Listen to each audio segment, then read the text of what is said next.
ఉత్తరాంధ్రలో నడిబొడ్డున ఉన్న భోగాపురంలో ఇంటర్నేషనల్ ఎయిర్పోర్టు స్టార్ట్ అవుతుంది.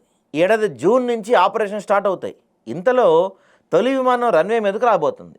జనవరి 4న ఢిల్లీ నుంచి వస్తున్న ఎయిర్లైన్స్ విమానం డైరెక్ట్గా భోగాపురం రన్వే మీద ల్యాండ్ అవుతుంది. రన్వేకు సంబంధించిన రిహార్సల్గా దీన్ని చెప్తున్నారు. భోగాపురం ఎయిర్పోర్ట్ తమ హయాంలో నిర్మాణం జరిగిందని, ఇది తమ గొప్పతనాన్ని కూటమి గొప్పగా చెప్పుకుంటుంది. అది టీడీపీ అయితే చంద్రబాబు విజన్ అంటుంది. ఇక్కడ వైసీపీ సీనియర్ నేత బొత్స మాత్రం ఈ ప్రాజెక్టు వైఎస్ఆర్ హయాంలోనే పురుడు పోసుకుందన్న ఆలోచన అని ఆయన చెప్తున్నారు. జగన్ అధికారంలోకి వచ్చాక అన్ని క్లియరెన్స్లు తెప్పించి ఒక టైం పీరియడ్ పెట్టుకొని మరీ పూర్తి చేసిన తమ ప్రభుత్వం గట్టిగా పనిచేసిందని బొత్సగా చెప్తున్నారు. జగన్ స్వయంగా ముఖ్యమంత్రి హోదాలో శంకుస్థాపన చేశాడని కూడా వైసీపీ చెప్తా ఉంది. అందువల్ల వైసీపీ ప్రభుత్వాన్ని ఈ క్రెడిట్ అని అంటుంది.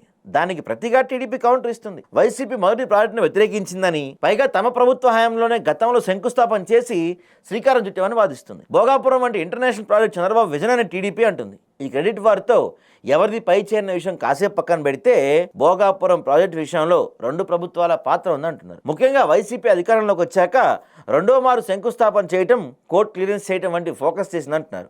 ఇక కూటమి అధికారంలోకి వచ్చాక ఆ పనుల్లో వేగం పెంచిందని, ఇలా ప్రజలకు సంబంధించిన కార్యక్రమాల విషయాల్లో రాజకీయాల కంటే ప్రభుత్వాలు నిరంతరాయంగా చేసిన కృషి కొలమానంగా తీసుకోవాలని చెప్పి కూడా కొంతమంది చెప్తున్నారు.